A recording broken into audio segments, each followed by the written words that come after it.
Elə müharibənin əvvəlində də proqnoz vermək çətin idi, indi də çətindir. Bəli. Çünki müharibə o çoxlu, məchulu çox olan bir tənlikdir və orada o tənliyin içərisində o elə dəyişir ki, onların hər biri və bir-birinə təsir göstərirlər. Ona görə elə indi də çətindir proqnoz vermək. Bir fikir verin. Deməli, bir tərəfdən Amerika Birləşmiş Ştatları İranın doğrudan da donanmasını demək olar ki, əsasən məhv edibdir. Deməli, havadan müdafiə sistemlərini əsasən İranın havadan müdafiə sistemlərini məhv edib. İranın aviasiyasını məhv edib. Düzdür, hələ ki o necə deyirlər, ballistik raketləri buraxan qurğular elə durur və İranın deməli arsenalında var və biz bunu görürük, hücum edir. Ancaq axı bu heç də müharibəni udmaq demək deyil Amerika Birləşmiş Ştatları. Çünki onların əsas məqsədi nə idi? Rejimin dəyişdirilməsi idi. İndi məlum olur ki, əvvəldən də bu belə idi. Biz bunu danışmışdıq elə sizin studiyada ki, quru əməliyyat olmadan rejimi dəyişmək mümkün deyil. Sən onun infrastrukturunu məhv edə bilərsən, hərbi potensialını məhv edə bilərsən, amma yerdə gərək nəsə də eləyəsən ki, sən rejimi dəyişdirəsən. İndi məlum olur ki, Amerika Birləşmiş Ştatlarının özünün quru qüvvələrini istifadə eləmək imkanları məhduddur. Niyə? Amerika cəmiyyəti, hər bir Amerikanın ölümünə çox kəskin reaksiya verir. Yəni təhlükədir. Onların ümidi separatçılarda idi. İlk növbədə Kürd, Bəluc, Ərəb separatçılarına. Və siz fikir versəz görərsiniz ki, Amerika daha çox hücumları eləyir İranın deməli qərb hissəsinə. Məhz hardan ki, bu separatçılar hücuma keçə bilərlər. Amma separatçıların da uğurla hücuma keçməsi üçün gərək hakimiyyətin bir laxlaması lazım idi.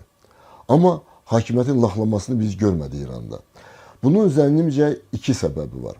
Birinci səbəb ümumiyyətlə Amerika Birləşmiş Ştatlarının tədqiqatçıları, kəşfiyyatı bir o qədər də dəqiq məlumat vermirdi. Yəni, onlar hesab elədilər ki, bu dekabrın sonu, yanvarın əvvəlində olan etirazları onlar özləri o dərəcədə şişirdirdilər ki, mən yəni, diqqətlə izləyirəm, Amerika Birləşmiş Ştatlarında yaşayan nisbətən obyektiv o tədqiqatçılar.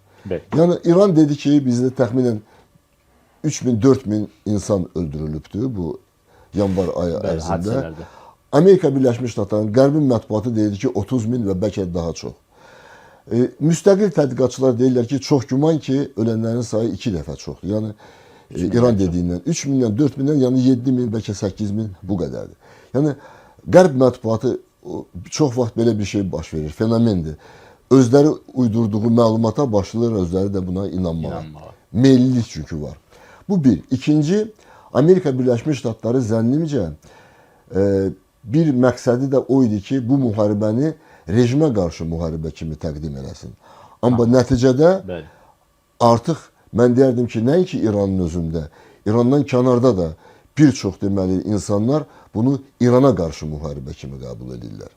Rejimə qarşı yox, İrana qarşı müharibə. Yəni, bu da bir növ əksinə, hətta İranın daxilində o etiraz qüvvəsi var idisə, onlar indi bayraq altında birləşiblər. Bu bayraq fenomeni deyirlər. Təyinatı və statusu dəyişdi. Bəli, artıq bu İrana qarşı müharibədir. Xüsusilə əgər biz nəzərə alsaq ki, deməli Amerika Birləşmiş Ştatları və İsrail ilk günlərdə əsasən zərbələri vururdular hərbi obyektlərə. Bir də ki, siyasi rəhbərliyi səhnədən çıxartsınlar. Onlar gözləyirdilər ki, bundan sonra etirazlar başlayacaq.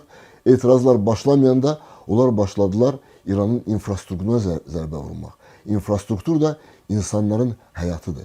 Yəni, əgər sən, tutaq ki, içməli suyun, dəniz suyundan alınması, deməli, sən zavoduna zərbə vurursansa, neft ayırma zavoduna və deyilənə görə Tehran bu saat, deməli, bütün dumanın içindədir. Çünki o neft zavodları yanır, İran, Tehran ətrafında tüstü qalxır havaya və çox çətin bir vəziyyət. Üstəlik, su çatışmazlığı var.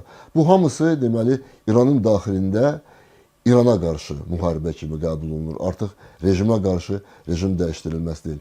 Xüsusilə biz, deməli, bu məsələdə son günlərdə baş verən hadisələri nəzərə alsaq.